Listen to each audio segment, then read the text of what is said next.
All right, this is Euphoria. It's available on Soundcloud, YouTube, Apple Podcasts, and Spotify. I'm your host, Daniel Dracos, God of Rap, and unintentionally blocking my face with my microphone. Here with me, as always, is my co-host, the wonderful Yamato Cannon, voiced like butter. And our guest for the day, Andre, that's my secret, I'm always angry, Guilhoto and Ender, Weird Champ, Frierson. Wait, I was waiting for something clever. No, you just get Weird Champ. That's right. like, what more do you want? You tell me the next Twitch meme. Okay, Champ. Okay, Champ? That's fine, dude. Yeah. I don't know. Keep up. Ender TikTok Frierson, like, whatever you want to call you. Ender Babyface Frierson. Like, the name, it's pretty easy. We can really just say anything we want. I think we can make it stick. Before we jump into the show for the day, obviously a ton to talk about after round one of playoffs. I want to set the record straight on one thing, and is that Andre and Ender, do you guys hate each other? Yes. Perfect. I mean, this is gonna be a great show. I don't. You know, like, I don't No. So it's not like it's not going to be a Jerry Springer episode. He is not the father. What? What? Porque defender You guys don't know Jerry Springer? Well, we know Jerry Springer. It's just I think that "you're not the father" one doesn't really apply to this situation. Yeah, that's the joke. Right. I have no idea what's happening. All right, we're But too yeah, deep. me and Guilhoto, we're chill. I don't hate him much. He's just frequently wrong. Am I right? It's just Yeah. Oh my. That's a better way to put it, right? Because that's just a better way to put it. It's all right. It's all right. Last thing too. Anyone playing Valorant at the moment? Obviously, it's the League of Legends podcast. I just want to get any quick hot takes. How are people feeling? How are people liking it? Yes. Yes, I know. So easy to hit people's heads, man. So easy. I played for 12 hours yesterday on both Europe and NA. I took over both servers. It's just not even close. What else do you want from me? I mean, I'd like you to kill that person that like quad aced us in a single game. Yeah, I did. I'm just clutched. changing my answer, Dracos. I do hate hand. Perfect. All right, excellent. Well, I'm glad people are liking it so far. I'm hooked. I'm addicted. I had to peel myself away to prep for this podcast. Very good time. Highly recommend it. If you are in the beta, you should be using that beta time. Or you're going to be making all the people who don't have access sad. Anyway, today's going to be all about playoffs. A lot of questions we have to answer. Are G2 dead? How good are the Mad Lions really? Is Upset okay after he died and got caught out repeatedly in that final game? It's going to be a busy and crazy day. But first and foremost, G2 versus Mad Lions. This was the weirdest series I've ever watched. It didn't feel real to me. It was so bizarre. It felt so just...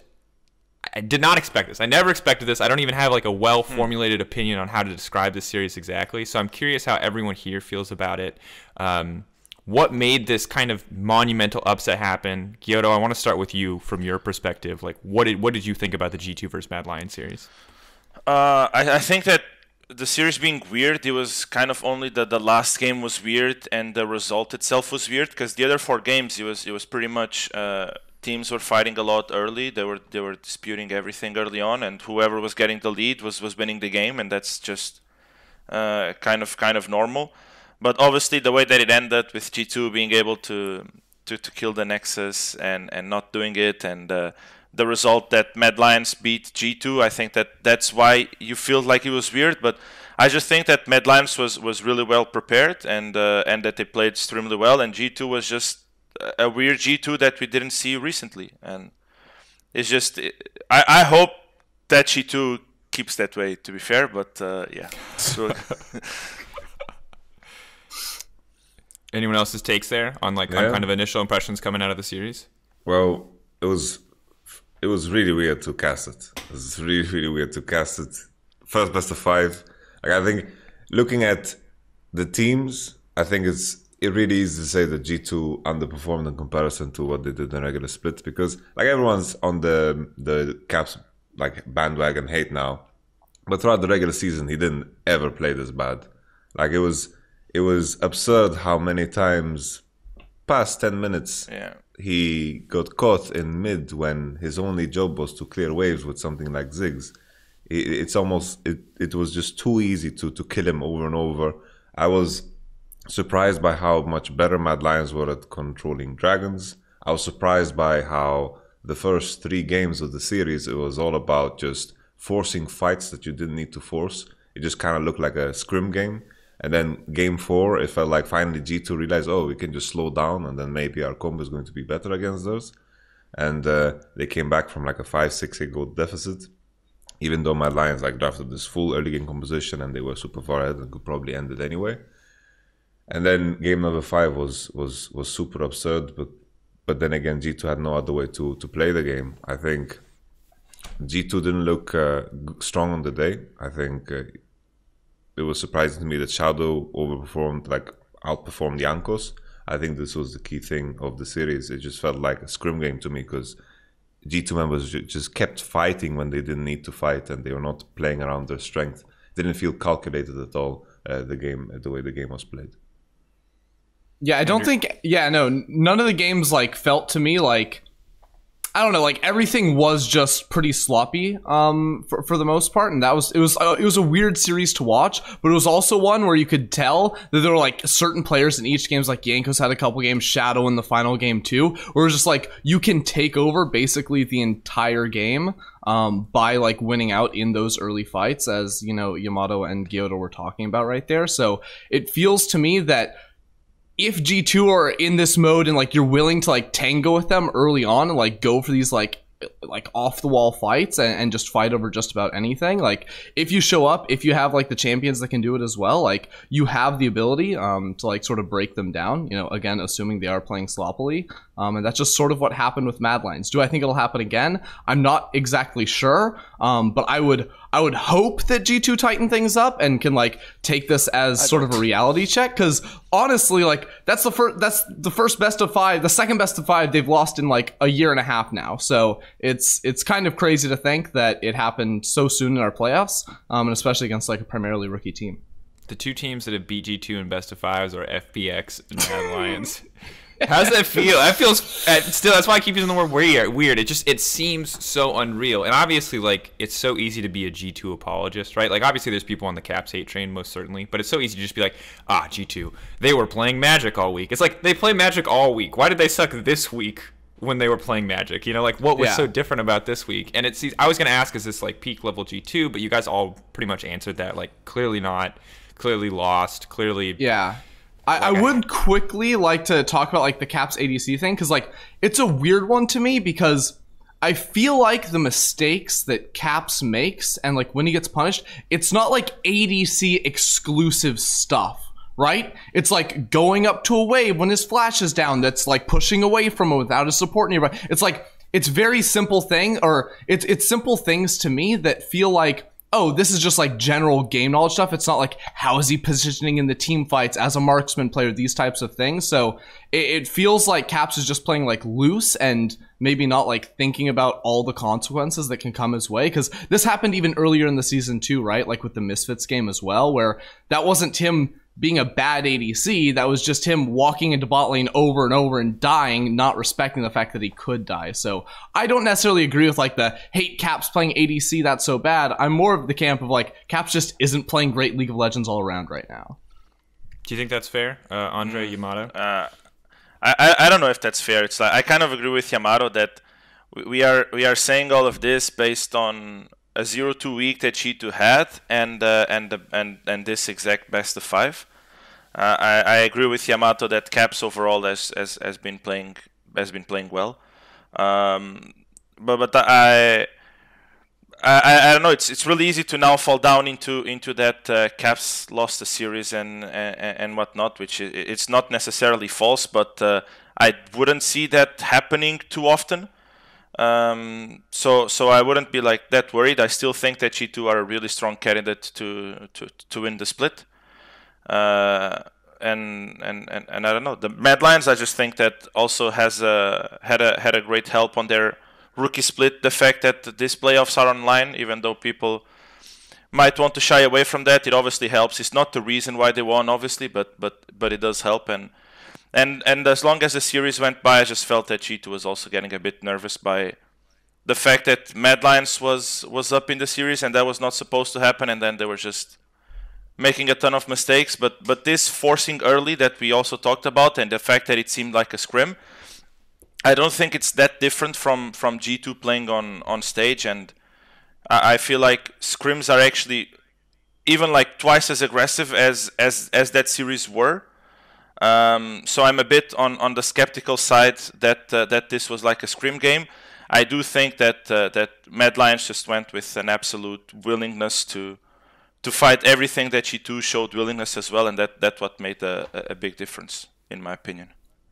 Something I wanted to add is also when we had Perks on EUphoria, he kind of hinted at the fact that scrim games that they were playing, like scrim days they had against Mad Lions, were in the negative.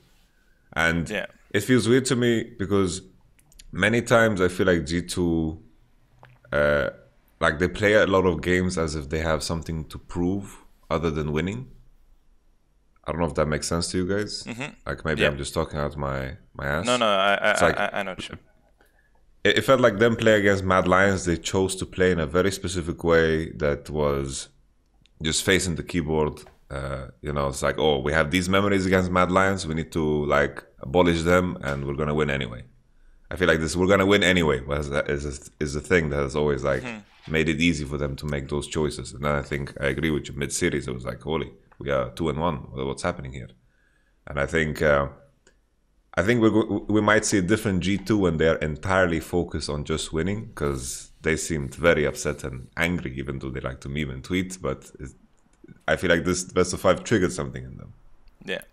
So overall, how seriously do you actually take this loss when we look to what G2 does in the future? Like, obviously this isn't the straw that breaks the camel's back, because the way we're talking about G2 is still like, it's an off day. Like, okay, G2 kind of played weird, but like you still think they're favorites to win the split. But how much does this actually affect your perspective of G2? Do you have lower expectations for them heading into the next series that they play? Or is it just like, we're just going to assume this was a one-off and that next time we're going to see full strength G2? I didn't say they were favorites, Dracos. I said that I still think that they are one of the favorites. One of the favorites, it's fair. Yeah. But I think that it's really serious, honestly. Like, obviously G2 on Twitter and all of that tried to undermine this best of 5, but as Yamato said, it triggers something in them, and that's the seriousness of it. It's not that this result means a lot, or how can I explain this? It's not serious in a way where we should undermine G2. It shouldn't be serious for the outside, but it's probably really serious for the inside, right? It's probably gonna trigger some conversations, and one of the two things happen. Either the argument that happened before, because obviously an argument happened, didn't help at all and put people a bit more triggered, and then this split is just over for G2. Or that argument really helped the team, and now they are coming back with full strength G2 in a way.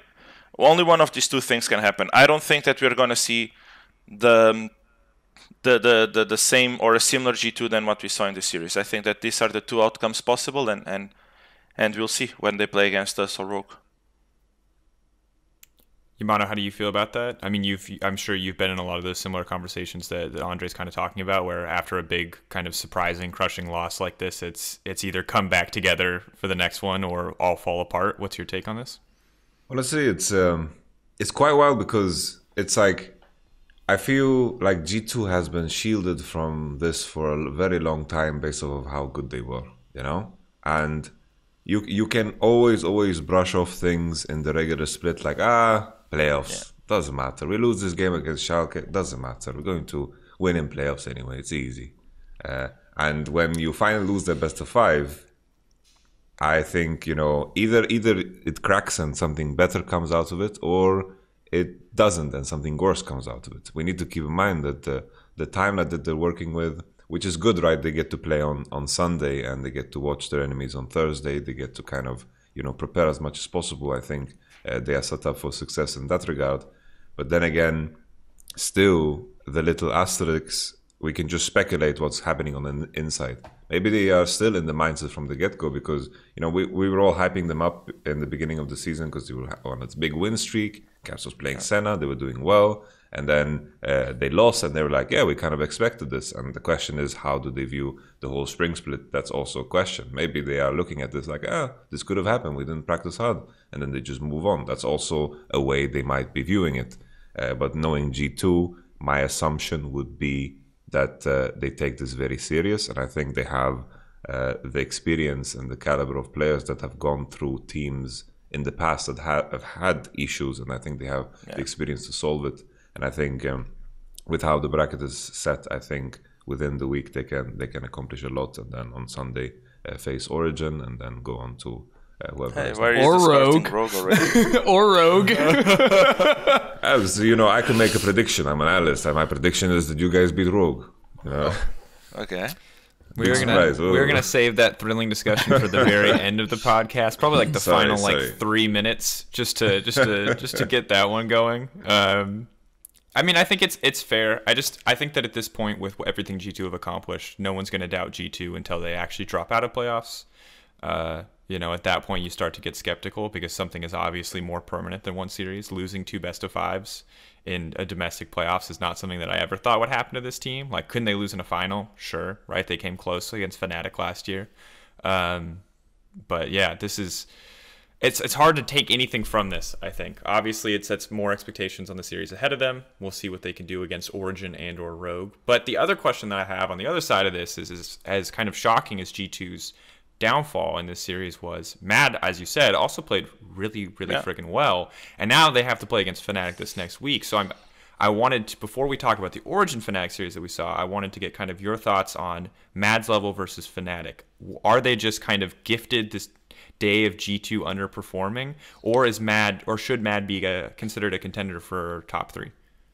I mean, I think Mad Lions absolutely deserve the credit for picking up that series. Yep. Like, it was not an easy series to win by any means, even though, like, we are throwing some criticism towards G2 in their play. Like, Mad Lions showed up absolutely on the day. They played a phenomenal series, and I think, their players really stood out. There were a couple games, too, where, like, a lot of pressure was thrown Arome's way in the top lane. He has not had the greatest split, I don't think, necessarily, but, like, he held his own in a couple of those matchups. Of course, like, Shadow absolutely like smurfed in the jungle, and I think even though the game 5 is the one everyone will remember, the rest of the series too, he did a great job of like tracking Yankos and also like having just a good early game performance. So I feel like Mad Lions definitely have come like a very long way since the start of the season, since even middle of the split, because we didn't even think this team was going to be top 4 at the end. We thought Rogue was going to get the 4th place spot. So yeah, okay. To be fair though, a lot of that was on Rogue going 0-2. That one wasn't entirely. No. But that's the thing, right? Is that it seems like I think this team absolutely deserves the credit, but now I'm wondering, like, was our perception of this team like so far off, right? Where you think going into the final week, like, you didn't really consider them like a top 4 team. Now, because they beat G2, do we springboard them immediately into top 3, into top 2, now that they're facing off against Fnatic? And that's where I'm skeptical, to the sense that I need to see more games from this team. And I know that's the obvious excuse, but this team has had high highs, has had low lows, right? This team took a game off of Fnatic, G2, and Origen all throughout the regular season, but they've also, had some pretty rough performances as well. So I am not willing to say, like, I still would predict Fnatic in this week's series. Next week, if they were to go up against a G2 or an Origen or something like that, that again is going to be one where I'm going to have to, like, really weigh the options here, because I'm not willing to throw all my bets onto this team just yet. I mean, to be fair, like, that's still, for them, I think, pretty good. Like, to be suddenly in the contention for betting on one of those sides. Andre, the thing that I wanted to ask you is, if we, as a broadcast team, in the perspective, not having as much insight into scrims as you do, like, do you think that Mad Lions were, like, the clear number 4? Because in our eyes, I think it was, like, Fnatic G2 at the top, small gap Origen. I'll say small gap because you're here, but a little bit of a gap, and then Origen, and then a gap in kind of, the 4, 5, 6. So this top 3, this very clear top 3, and then a 4, 5, 6. Was it the same from your perspective as well, or were Mad Lions really trying to push into the top of the table? It's hard because I can't really remember us screaming a lot Mad. So it's kind of hard. From a more scrim perspective, I think that that gap is real, but I can only address it a bit more towards Rogue and Misfits. I do think that there was a kind of a gap between G2 Fnatic, then that gap to us, then that gap to all the other teams. But I can't really specify on Mad Lions because some reason, I mean, nothing in particular. It just didn't really happen that we ended up screaming Mad Lions a lot. So it's hard for me to answer about them. But to answer your question, is Mad Lions top 3? I mean, I think that right now that's a really easy answer. That yes, no. I mean, they can't end below top 3. So Ender once again is wrong. They I don't know. They are just top 3, right? I mean, that is technically correct. Yes. So there you go. It's just a straight up fact. It's the difference between being top 3 and being the third best team in Europe. But I think that we need to believe that the system of best of 5s is accurate and can determine the strength of the team correctly, and it shouldn't be just because we are saying that Mad Lion was a better team than G2 on that day specifically. It's like it happened, and so they deserve credit for that, right? So they are a top 3 team for Spring Split 2020, and now let's see if the other top 3 team is us or G2 or Rogue. Us or G2, pause, or Rogue. I mean, Dracos, you're trying to like find so I'm much just, I know, stuff. I'm done. I'm not. Regardless, I think it's fair to put yourself there, right? That's obviously what you want for your team. You are an Origin representative. Seems like I believe in OG more than Guilhoto does. No, That's it's not about. It's not about. He's trying to be respectful. He's trying to be respectful. I'm just screwing around. Just to add on Mad Lions' point, I wanted to just say that I think also they played super well. I want to give Humanoid some credit because he was always, he was the meme, oh, Humanoid dies. Honestly, ever since everything, ever since week 7, 8, 9, I think Mad Lions definitely played super, super well against Origen in the regular split that one game, and I was worried if they can actually replicate that over and over, or if it was just one game specifically, and I think they carried that on to the series against G2, and I think that was super, super impressive to see. I agree with the notion that Orome played way better than usual. I think Shadow also performed super, super well.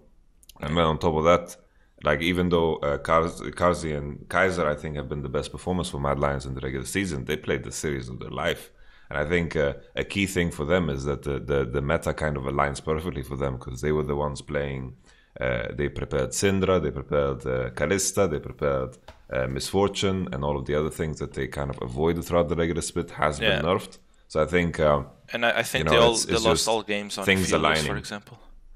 Yeah, everything's aligning for Mad Lions to have a lot of success, and I think deservedly so. I think a good team. I would put them.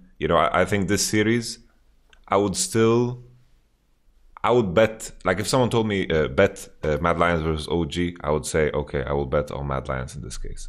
If I was forced to bet between Mad Lions and Fnatic, I would bet on Fnatic in that case. Mad Lions and G2, I would be like, oof, I think that's the thing that makes me tough. I would bet on Fnatic, OG, and G2 if they ever. But I thought Mad Lions were top 3. I mean, they are a top 3, but either us or G2 are not, or Rogue. The pauses before O or Rogue are so good every time. Two of us 3 are not top 3.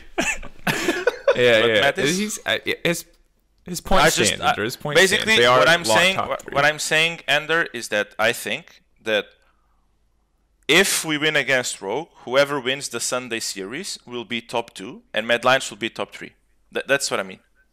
Sure. I don't disagree with that. I thought you were saying if you bet Mad Lions against OG, Fnatic, or G2, you would bet those 3 teams every time. All right. Anyways. Regardless, the thing that I'm actually really sad about is that we won't, or most likely will not get to see, I think, a Mad Lions versus OG series. That one is one of the less likely occurrences in this playoffs, because I think that's the one that interests me the most, and that's, I think, very much 2 very different teams playing against each other that I very much want to see. But on the subject of Origin, you guys obviously played versus Fnatic. It was a slightly less dramatic series overall, I think, is the easiest way to kind of... Could have been a bit more. Could have been a little bit more. Ender, since you're already on a roll here, can you want to just give us your TLDR kind of thoughts, summary on why you think Fnatic won the series, why OG weren't able to close it? Honestly, I thought Fnatic just got everything they could have wanted in game 1 in terms of like the overall draft, and like the game was like So honestly close. fairly easy for them. Hey, I mean, Let I him think it went finish, very and then you well. can go. You'll get a rebuttal. Let him say his piece, and then you can get in here. Yeah, I mean, look, Andre, didn't love the ahead, fact that Ender, you just- didn't just give end- Xerxes just lanes end to your play around. sentence, like, just end your. Just end. Just end your sentence, Ender. So, loved what Fnatic had in the first 2 games. You know, there may have been a zillion ban, could have come in a little bit sooner, perhaps, or not a Yumi Ezreal in the bot lane. And then Hylissang happened for the rest of the series. That was sort of the TLDR. Okay. Yeah, okay. Andre, your thoughts on what he just said? Do you feel like everything they okay. wanted? So everything that they ever wanted. I think that's when I say like clueless. Obviously, like I don't think we drafted well the first 2 games, but it's impossible that they assumed that they wanted Senna, because I can tell you that no team is practicing Senna right now because just permabanned every time, and our something that you know, because it's like also we did it against Fnatic on those finals and a couple of other times. When there is a permaban champion on scrims, on best of fives, I really like to find something into it. And this time it was no different, and we had extremely good results with Ezreal Yumi into it, and that's why we played 2 times in a row. Now it was hard for us to see, at least for me to see, that the Zillion was an issue, because the first game just ended so fast and I didn't felt the impact of that Zillion so much, because I don't know, when we left laning phase it was already like 5-0 or 6-0 or something like that, and things on top side happen around Herald and a couple of dives and that, so it was hard for us to see. And then once we went into game 3, it was a bit different, and as I said in the video that I did, I just felt that it was super easy for Fnatic to end games, or for us to like bleed out when they were ahead, and it was really hard for us to close out games, and that's the thing that we had to see, because even though people were like memeing a lot with the inting trundle from Hylissang, to be fair, like he was delaying all our game. He wasn't giving gold to our champions anymore, but he was just taking waves that he wasn't supposed to take and making us sweat all over the map. So he was actually the reason, even though it was like 0-10 or something, that or the main reason that the game 3 got delayed. And then on game 4, Baron happened. Pretty much. Yes. That was right. But I don't agree with you, Ender. I don't know if you said it on the recording or not, but something upset being caught, etc. Like if you had the comms, I think that people undermine the work that Upset did that series, and I do understand that he was probably already a bit drained going into the game 4 because of how much he was putting into comms.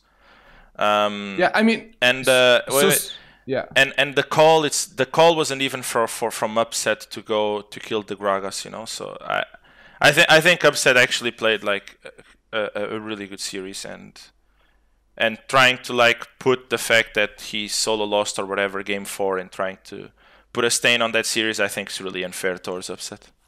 No, I mean, so I 100% agree with you. He was playing a good series, and especially in the game 4, he was playing a great game. Now, I think it would be disingenuous to say that him getting caught out there did not have like a major impact on you guys losing the Baron, losing the game, etc. The hard thing then is like, how do you determine like who made the call? Yeah. You know, because like you have to, like, he's the one that went in. You have to criticize him for that in the moment. Yeah, so of course. I appreciate that's that you can bring the explaining, information out there, though.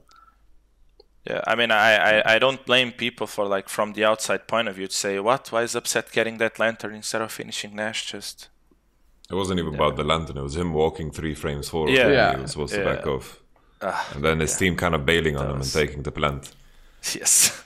Right. I mean, Like, can you share more insight, Andre, into like the work he's doing in comms, why he's drained? I mean, like, because I think we don't necessarily get to see or hear a lot of what your team does. Like, what is Upset talking about in comms? Is he like driving communication for your team? Is he like?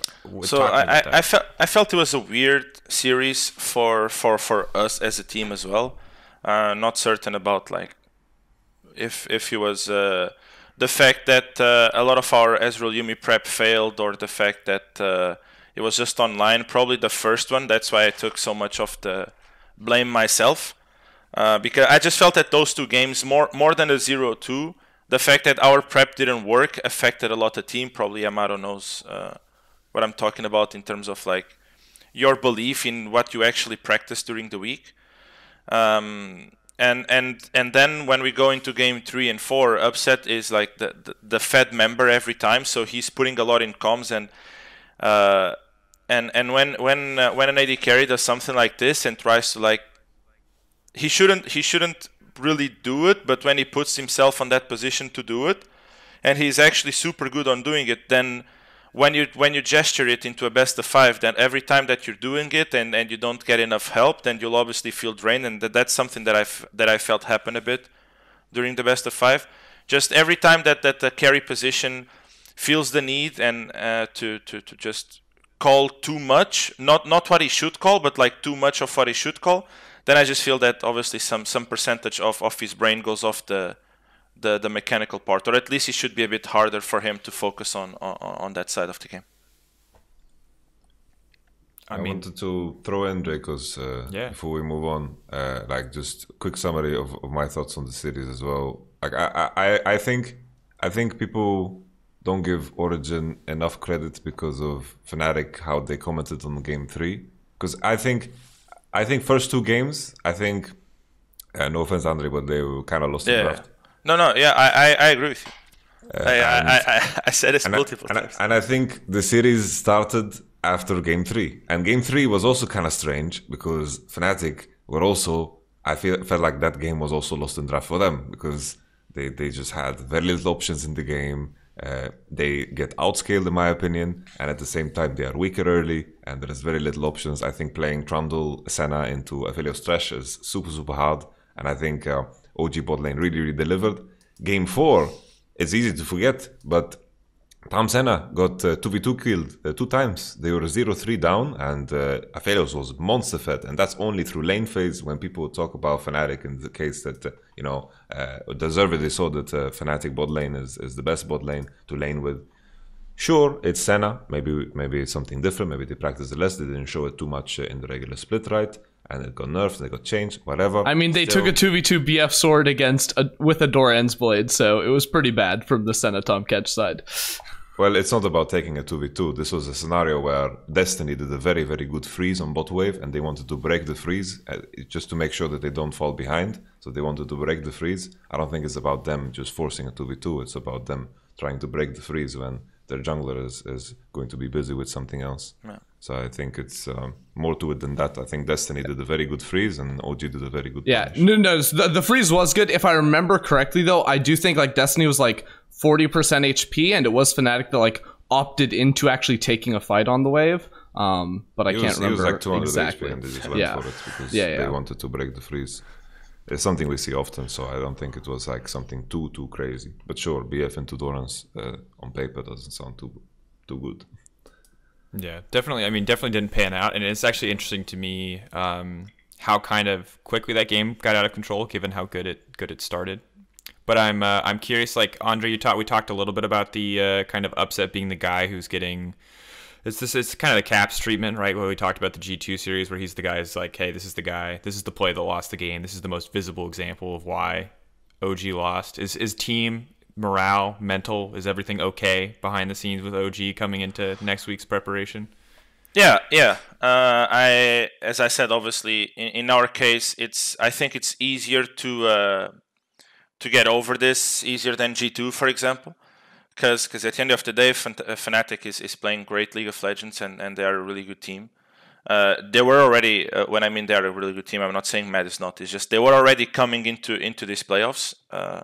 So it might be a bit easier, and we were really certain on what went wrong. The only thing that kind of might have affected a bit was just the fact that are we practicing correctly, you know? Because once we go and we have a super good idea of what we want to do, and then we go into first 2 games and it doesn't work, then the question just goes into how effective is our practice, you know?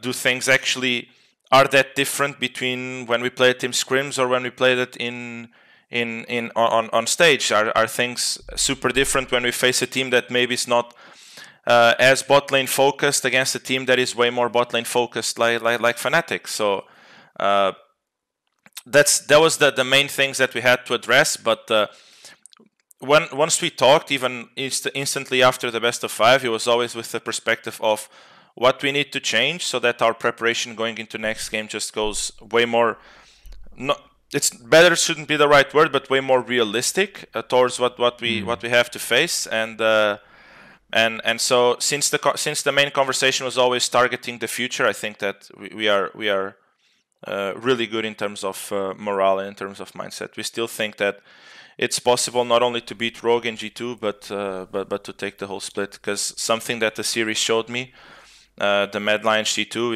is still that belief that it's not on the impossible spectrum to win the split. All right, so if we can just, I think, turn the topic of conversation to Origen specifically, because this is the first time we've been able to have you guys on the show, and specifically you, Andre, as well. First time in a long time, I think. Ever. I feel like I've talked to you so much more than that. Yeah, that's a shame. We'll get you back more, Andre, I promise. We'll keep it coming. So let's talk a little bit, and Andre, this is going to be kind of a recap on some of the discussions that we had on the Origen Q&A show. But can we just start by setting a baseline for anyone listening, and for Ender as Yamato as well? What are the goals? What are the ambitions for Origen? What is the target right now for the team? What does a good 2020 look like for OG? So a good 2020 is obviously minimum making it to Worlds. We have the ambition either this split or the next one to obviously take a split. I think it's you're just lying to yourself if you're a top team, or if you consider yourself a top team and you don't have the ambition to win a split. So obviously that's one of our ambitions, and minimum goal is to make it to Worlds.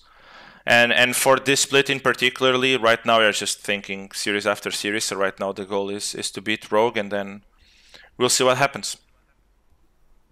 All right. So I think Worlds to me feels, I think, realistic. Is that fair to everyone? To Yamato, to Ender? Worlds, Origen are very clearly, in my eyes, obviously we say Mad Lions are top 3, but I think that until Mad Lions win another series against the top team, I'll still put OG up there. I think the pedigree is still there.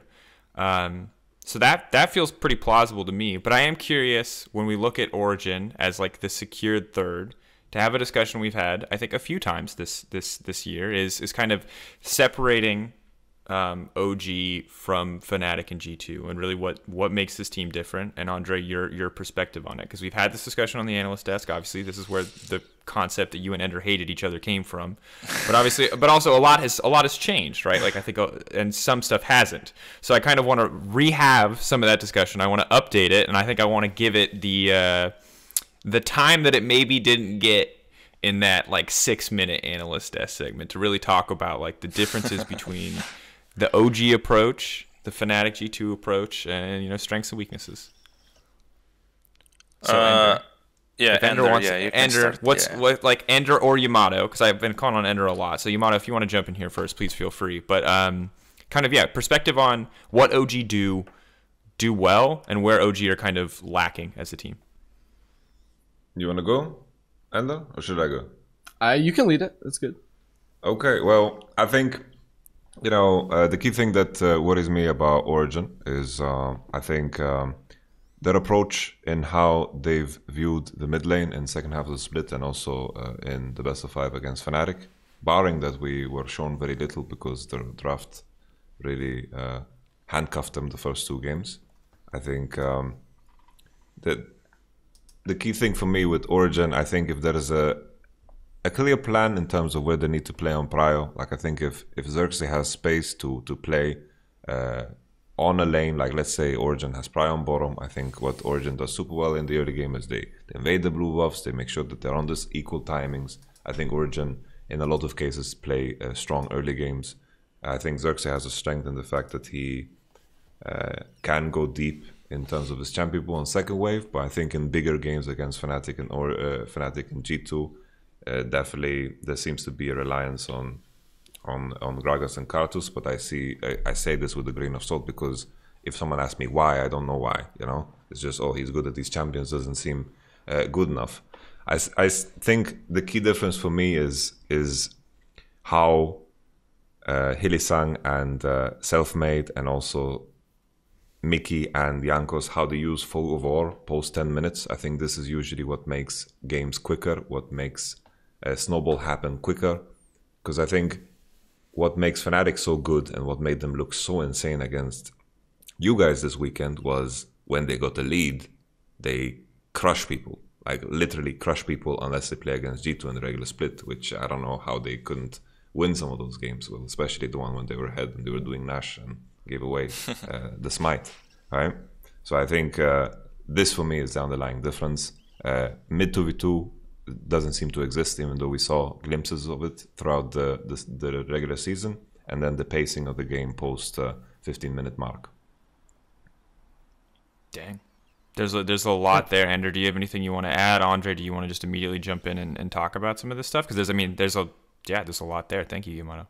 Yeah, so I guess to bring up since we're, unloading our concerns, I'll drop mine in there. So to be clear, looking at, like, sort of addressing what Yamato was talking about, the mid lane first, I think, well, yes, that is something that, like, you can see in games against, like, G2 and Fnatic can, like, potentially be exploited in, like, very swingy matchups, specifically the Ornn we saw most recently. I don't think it's, like, a permanent worry for Origen. Like, we even saw, I believe in, it was either the game 3 or the game 4, when, like, the Kionic pick came in for Nukeduck, that, like, you were able to, like, control around mid lane and, like, stop, like, the enemy mid lane from rotating on you. So, like, I'm not as worried about that, and I generally think, like, Origen has, like, really solid early games. I just want to add that. Yeah. Keep in mind, enemy mid laner is Azir. So what? Sure. It's just like, it's very matchup specific, right? So I think that's more of something that can be like obviously, like, affected by draft more so than, like, this is something like Origen can't play around mid lane or something like that. What I think is a bigger concern is, and Yamato's alluding to it, is, like, mid game, and how you can sort of, like, either, like, get advantages, basically. And I think it comes down to two things for me. One is, I feel like I don't see the coordination between Xerxes to Nukeduck, Xerxes to Destiny, on a level as high as I would with, like, Fnatic jungle mid support or G2 jungle mid support. There's often situations where, like, dives and side lanes can be occurring where, like, all three can move together after pushing out a wave, where just, like, one will go and one will sort of half go up the river and then give up halfway through. And the play doesn't necessarily always like, work out. And obviously I don't know what's going on in comms to make these decisions happen. But these plays are, like, leave me with question marks, because looking at it seems like, hey, if we just, like, all fully committed, like, it would be easy. Or if we, reset time, we timed our resets properly and not staggered them by 15 seconds, we'd have an opportunity to make a play around mid, around, one of the side lanes, the jungle for vision, all these things, and they just don't end up occurring. So that's one thing. And the other is how Origen play around their minion waves. And one thing that I actually think our conversation initially got brought up was like, oh, Origen very rarely sacrifice minions in side lanes. This was a problem I had with how you guys played in the early part of the season and the mid part of the season. I don't see it as much now, because what happened a lot in, like, early split Origen was that you would have, like, a wave crash into side lane, Nukeduck must go there, or EUphoria must go there, right? And this ended up stalling out a lot of playmaking. It meant there weren't really things that you could do, because you're always responding to waves as opposed to, like, actually going and getting something done. That I think has been actually, like, remedied a lot. But even judging this most recent series against Fnatic, I saw a different problem emerge, and that was sort of, like, not knowing how to or not knowing how much time you basically had to spend your waves. And this is pretty much came up with the Trundle game, of course, and obviously like that is like a very extreme example that like punished you very heavily. But for example, you had both side lanes being fully pushed out in that game 3, all the way to the turrets. Perfect. That's exactly what you do. All of a sudden, you know, those side lanes are collapsing toward mid lane. You push through, you get the tower. At this point, Hylissang has now entered the bot lane and has pushed out the first wave. This is the point where you respond to the bot lane and answer, but what ends up happening is you guys ended up looking for another thing. So it was, let's go and sort of like stick around inside the jungle. We're not going back to catch our sideways. Then a random fight sort of breaks out. Then Hylissang still pushing bot lane. Then you decide, do we have to go to Baron? And it ended up causing a lot of chaos. And this is where I think that there's not a immediate like sense of awareness of what's necessarily going on, or like respect to the fact of what could be happening. And obviously this is the most extreme example, but this is something else I see popping up and a trend as well for Origen. All right, Andre, before you go, there's a lot there. I will not be able to cover this everything this because is, I forgot some of the stuff already. Minion waves, jungle mid support. I just want to answer this to the Ender one, the last one before I forget. Yes. The Trundle case is really specific because yes. We are talking about a situation where a 0-7 Trundle wins against both our side laners. So Kiana can't go there alone, and Maokai obviously will lose against Trundle. So, I think that if you want to base something out of one game of a best of 5, then I don't think that that's the correct. So So to clarify, I'm not basing it off of one game. This is just an example that I recently watched these VODs, right? So it's just the one I'm pulling from. You were playing Valorant. That's what you I mean, yeah, I was playing a lot of Valorant. Played 12 hours yesterday. No, but like to be clear, and it's not just like, oh, obviously like Trundle got like 3 towers in bot lane, like that's a bad thing. But it is.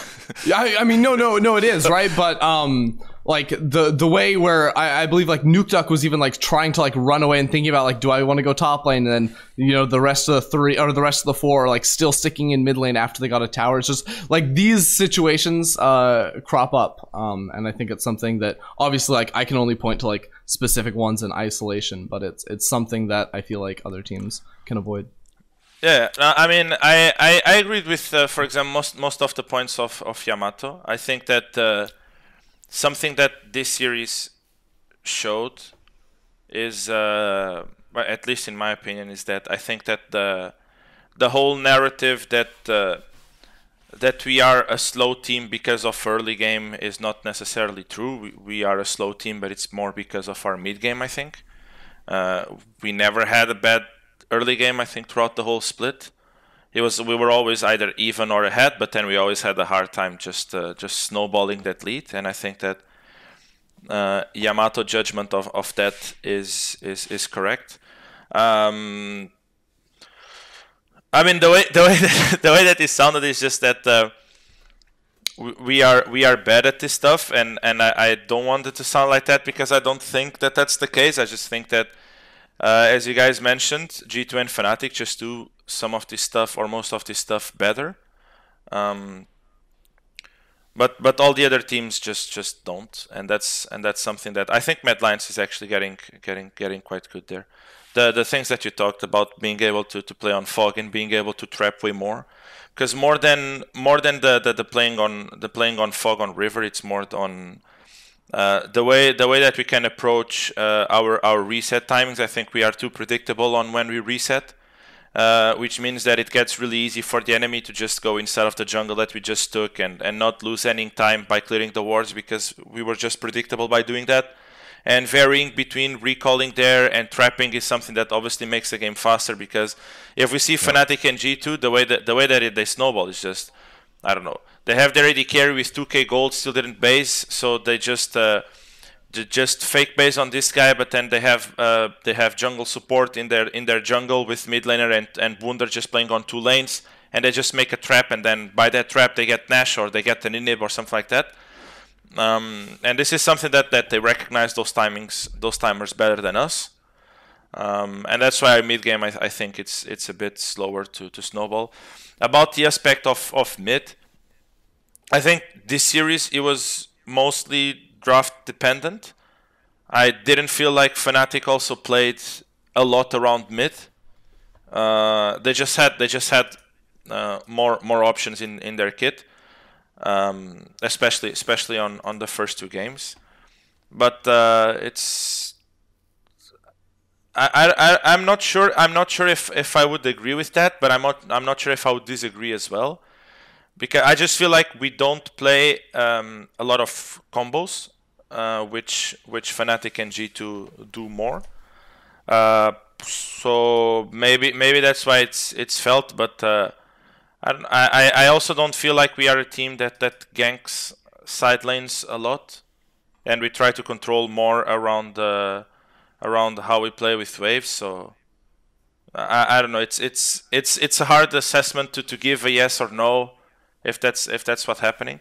I just feel that our biggest difference towards G2 and Fnatic are more the when we go into mid game, deciding when to trap, when to fight, and that's basically it.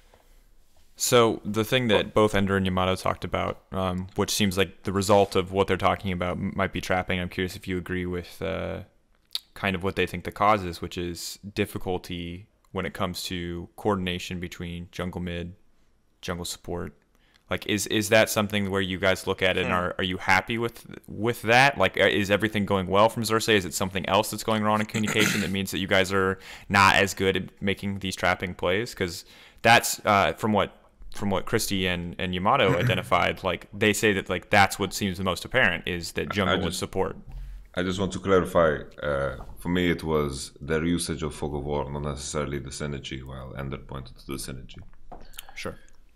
Yeah, I mean, if everything's okay, yes. It's like, once again, Dracos, I feel like you're making it seem that we are bad at this, and I don't think we are bad at this. Like, the fact there is a big difference between good, bad, Guilhoto, it's all relative, worse, dude. It's all relative. If I want to put you up against Fnatic Okay. and G2, then you're bad at it. If I want to put you up against the rest of the teams, like, yeah, I believe that you're better at it than the teams that are no longer in playoffs. Yeah, it's but that doesn't mean anything, dude. Yeah. It doesn't mean anything. It might get you to Worlds, that's true. But it won't win you a split. Yes, Dracos, listen to me. I just don't want it to come by as if we don't do it, because that's not true. Sure. It's more in that case. They recognize the timing's better than us, and I don't think that there is an issue in synergy between the two of them. I just think that it's something that it takes a while to work on, and in some cases it will take more than others. It's something that I felt like we recognized really or quite earlier in the split, and we have been working on since then. There are a couple of games in the regular split where we were able to do it effectively, just obviously not versus Fnatic and G2, and that's when it will matter. But it's not something that right now it worries me to a point where some emergency things are needed. It's just a constant work that hopefully hopefully we improve on it week after week, and at some point we will be on their level. All right. Do you feel it's like not right something now... that like you flip and now you do it well? It's a lot about timings. This kind of situation is a lot about timing, and it's a lot about feelings. It's a lot about you having the experience together and going through a lot of situations where you just have a feeling that in this situation is right to trap, and just have a feeling that in a situation it's not right to trap because you're playing with imperfect information, and every time that you make this decision is not based on information that you have on the map, is based on if you feel it's correct or not. It's poker. That's how I always feel about those kind of plays, right? There's a certain amount of known information, there's a certain amount of unknown. That's why I respect teams that can do it so consistently. It seems almost unbelievable that they can do it so consistently, because it relies so much on guessing what your opponent's going to do, or making assumptions about what your opponent's going to do. But I'm curious to see how that development continues as we go forward. Do you feel like right now, Andre, that the team is at a good enough level? Are you confident with how the team is playing now that you guys are going to make Worlds, or is it more that you're confident in the trajectory that you have, that you're going to ramp up by the time we get to summer to be like clear number 3, clear number 2, or clear number 1? I mean, I'm confident with the way that we are doing things that will constantly improve. I think that that's something that our team has been doing, is shown improvements in several areas, I think that during this split, for example, there are a couple of teams that they seem to be playing the same way week 1 and week 9. So that's something that obviously gives me a lot of happiness to see that we are able to work on several areas and improve them throughout the weeks. So to answer your question, yeah, I think we'll be. I'm quite happy with the level that we have right now and the perspective of at the end of the year to go to Worlds or not. I mean, excellent to hear. But now the question is, how far do you get in spring? And to answer that question, we got to look at your opposition on the opposite side, Guilhoto. Yeah. Because Rogue played an absolute banger of a series that I got the pleasure of casting last, whatever it was, Sunday, I guess. Yeah, Sunday. It's Wednesday now. Misfits versus Rogue. Quick hits. I'll be honest, I don't want to go super deep on the series because after game 1, it was so clearly the same game run back 3 times in a row. But let's talk about game 1 and then the amalgamation of games 2 through 4, I guess, in this series. Misfits, we were so optimistic. B-Boy was so good. Ender, Yamato, how are you guys feeling after that game 1? Were you believers in Misfits after a game like that?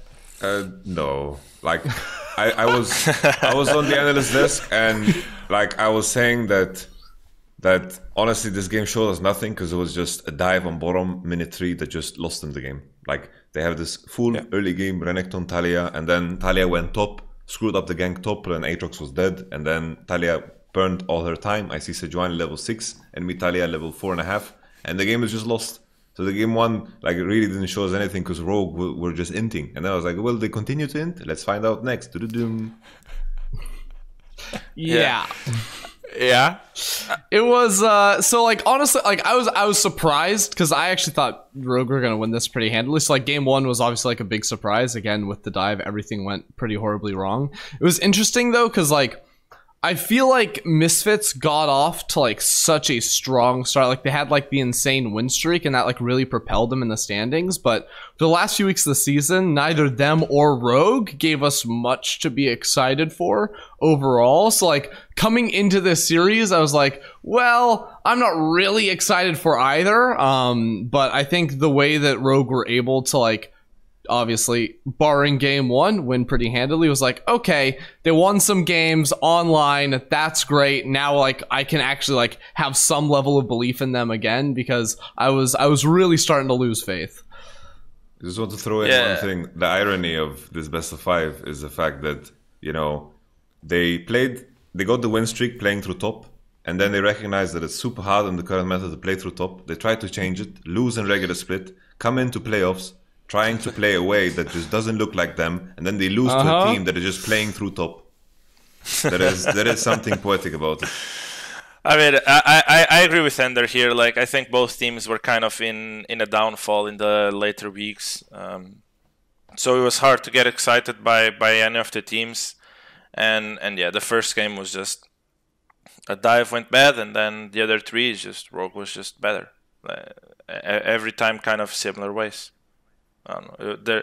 There was not much story to that. It was basically every single game, like all of the games came down to like a 15 to 20 minute dragon fight, because like it wasn't like I don't think they were like blowouts super early on, but it was like, okay, we're gonna go for a team fight at 15 to 20 minutes, and then Misfits usually like just approach the fight in a really dreadful way, like sticking 5 people inside a pit and against a Azir when none of them can get over the wall. Like it was just like I felt like there were just 3 bad fights, 1 in each game at the dragon, and then Rogue had a sizable lead that they were able to close out with a couple more. I mean, to be fair, yeah, we weren't going to get action pre-15 minutes. It was a Azir Corki mid lane like every single game. There's a handshake every single draft that like we're just not going to Dracos.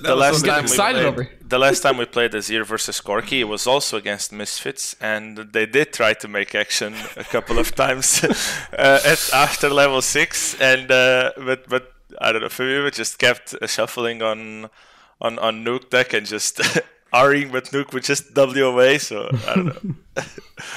It was always a boring matchup to watch.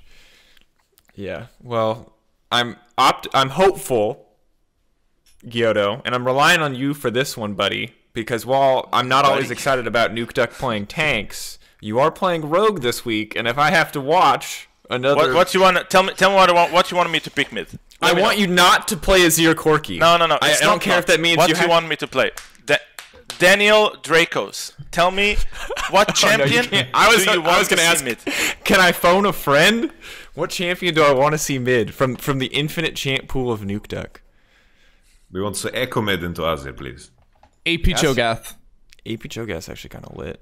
That's the one. I asked Daniel Dracos. Okay, specifically me. Hold on. I'm opening up Law Wiki. I'm looking at all the champions. I've never been on the spot like this before, Guilhoto. I've never had this kind of power, except for that time G2 picked Bard for me.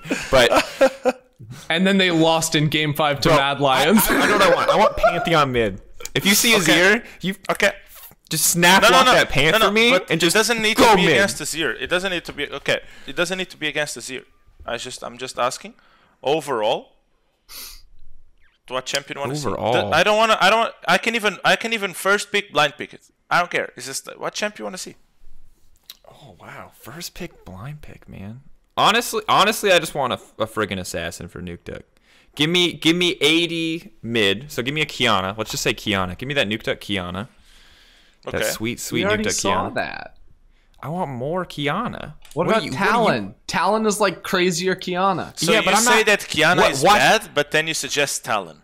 Wait, I never said Kiana was bad. He said we've already seen it. He's saying already don't seen request it. it. Okay. Ender, my goal isn't because like if they pick Talon mid, they're gonna and then lose, they're gonna get flamed, and then I'm gonna get flamed. So I want to pick them a champion that I think can actually do something, and I don't think it's Talon. Ender. Okay, Corki it is then.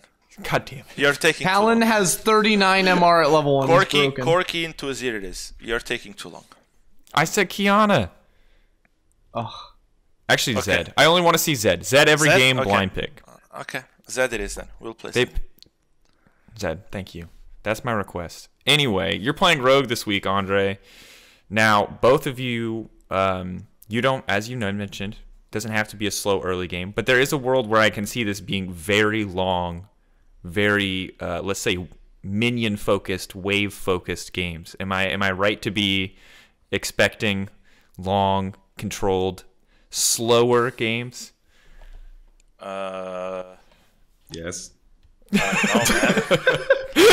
I don't know, man. Like expecting. Okay, do you say long games or long series?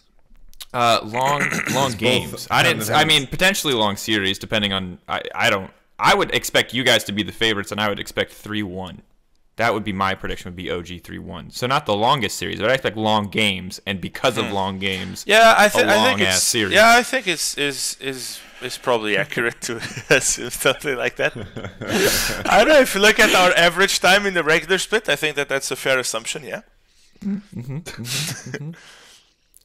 Yamato, Ender, thoughts on this series? Who's going to be like deciding factor? I assume you're all in the OG camp. Or is one of you going out on a limb and being on the Rogue camp? No. I just think the way Rogue operate in the mid to late game is just a worse version of Origen. Like they are trying to take as much CS as possible. They're trying to just use the fact that they are scaling better. They don't use Fog of War. I think Origen is just better at this. And I don't think we're going to be in a position where enemy has flex set and Origen is going to be surprised by it. Wow, this is a set top 100%. I'm going to lock in Aatrox into the Kled 1 trick. I don't think this is going to happen for Origen. I think EUphoria is not the type of player to fall short against Mr. Finn. And I think Finn was the ace in the hole. And I think Xerxe and EUphoria can play better. I also think the fact that Destiny showed that he can play, I don't know if he played through the regular split, but I think any support that has prepared trash for this playoffs, I always thought Destiny had like champion pool issues because he's playing Nautilus every game. So I mean, it was just some open, trash, he showed some Yumi. Yeah, it was just open. Flex for Nukeduck, you know. Anyway, I think that's a huge positive because Rogue's bot lane kind of looks shaky. I think they look shaky in the series against.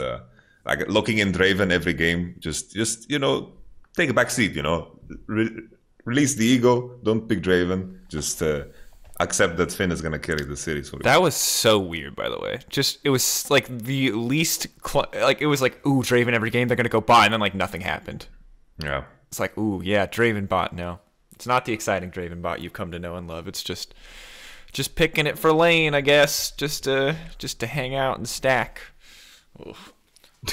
Yeah. Anywho, I agree. I think we are favorites. I've tried to be really politically correct during this show, but I think we are favorites, and I think we are 3-0 in them. I don't think politically correct is the right. No, but I know you're trying to be polite. You're trying to be respectful. I'm trying to be, but I think that I don't think it's gonna be it. Guilhoto, there's one thing we can agree on. I hope I'm not wrong, but I don't think it's gonna be an even series. I've got one thing we can agree on. It's an OG 3-0. Yeah, but we already agreed on a couple of things, and all right, quick hits from the group here. All right, we're all predicting OG to win on Friday. Mad versus Fnatic. Is anyone predicting Mad? No. Yeah, not really, man. It's it's the thing about the difference between the G2 series versus Mad and the Fnatic series is that, like, I think that there is a big difference on bot lane, and I think there is a big difference on how Bwipo can influence bot lane if something is going out of their way compared to Wunder. I think that's actually the main strength of Bwipo is recognizing this super weird roam timings that every time that you are on a scrim, even you just know that at level 6 when he backs with no matter the champion that he has, there is a big possibility that he's just going bot. And I just feel like if Mad Lion's bot lane is not ahead, then they can't win the game. And I'm not certain if Mad Lion's bot lane can be ahead a single game against Fnatic. Not because of not because of bot lane purely difference level, but because of the way that two teams are able to influence bot. So yeah, my prediction is a 3-1 or a 3-0 for Fnatic as well. Which brings me to my favorite prediction, which is because we've all predicted OG to win, who wins, OG or G2? Why don't we start? We'll do one at a time. This will be the last thing we do before we close out the show. We'll start with Yamato. OG, G2, what's the scoreline?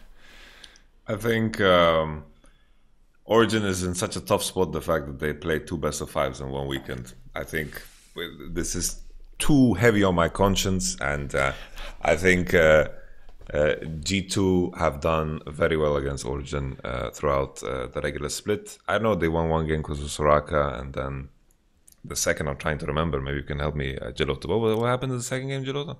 The second game, actually, the second game was the Soraka, I think. Oh, and the It first was. game, The second was Soraka. I don't remember the first one. The first one was the like first. forcing flash level 1 bot, and then the fight at Herald. No, that was the second one. Oh. Jeez, I don't remember the first one nevertheless. actually. Probably was like I wish I probably could was like bail you bad, out so here. I'm about to find it in like 30 seconds. God. Oh, yeah. Just stall. Oh, guys. Just stall. Just First one was stall. Soraka. First one was Soraka. No, First one was Making me doubt Soraka. myself. guys, it was the first. And the second one... Oh, the second one was the Zac game where Xerxes got ruined by Jankos, but then still somehow got killed. That's why it came out of my head. Yeah, actually, the second one was kind of like The second one was really... won that. Yeah. No, that game was surprisingly close because like Jankos was like supposed to be up 2 levels. All right, Yamato, give your prediction, dude. Okay. We're down a regular season rabbit hole. I predict G2 bouncing back. I think it's too difficult to win 2 best-of-5s in a weekend when G2 is sniffing for you. Ooh, I What's like the score, the though? ASMR. Okay. Ooh, scores where it gets Are spicy. you gonna? Scores where it gets spicy because Score? Okay. You want to score? Okay. You want to score? Yeah. 3-0 G2. 3-0. I mean that was also gonna be my vote. Say it, Ender. 3-0 is G2. End it on some beef, Ender. Yeah, that's also my vote.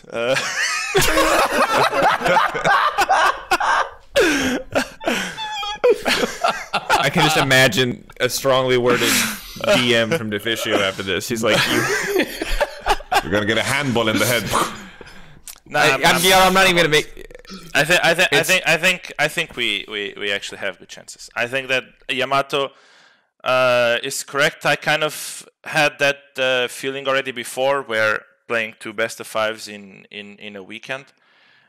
We actually didn't have a rest day before, so at least we have it this time. Which was when was it? The finals last year. So I felt that like it's just super hard to prepare for it as well, because like what should I do? Should I over prepare Rogue and then just not prepare G2 at all? Should I prepare both teams and then risk that my preparation against Rogue is not as strong as it could be? That's the main difficulty. But I do think that like one day maybe it helps. I don't know. I've never been through the one day. But yeah, I just can't wait to prove you guys wrong. To be fair, it's just gonna be satisfying. I hope so too. Give me some 2v2 Nukeduck mid lane, yes. Because even that Kiana was alone and 30 CS behind him. Yeah, I mean, 2v2 action, just roams. Okay, so should I? Okay, Yamato. Then don't. What champion do you want? Yeah, what champion do you want? I asked Draco's. Draco's like so bad, but instead of telling Echo, just tell me like something actually. Okay, so. I need a champion list as well. Let me see a champion list. Oh okay. my God, we gotta end the show. We're going forever. Zed and Echo. Zed and Echo. Okay, we'll play Zed and Echo. It's fine. You want some assassins? We'll play some assassins. It's fine. Give me some of that. That's what we want from Nukeduck. I don't get a vote or what? You don't get a vote, Ender. The show's over. Ender, you were voting on other people's turn. Like, that's so disrespectful that now you don't get a vote. Like, Dracos was trying to vote and you're like, Kiana, we already saw Kiana. Hey, just tell it Talon. Oh my God. Alright. It was gonna be Xerath though. Okay, this has been EUphoria episode 13. Thank you, Guilhoto. Thank you, Ender. Yamato, thank you as always for joining me. Round 2 of playoffs starts this Friday. OG versus Rogue on that Friday. Mad versus Fnatic on Saturday. Winner of the Friday match, either OG or Rogue, versus G2 on Sunday. Loser out of the tournament. It's exciting times in the playoffs. Make sure you watch on Sunday as well. That's the one that I think people might have missed it. Friday, Saturday, Sunday, 3 days of league. Thank you so much for watching. This has been EUphoria episode 13.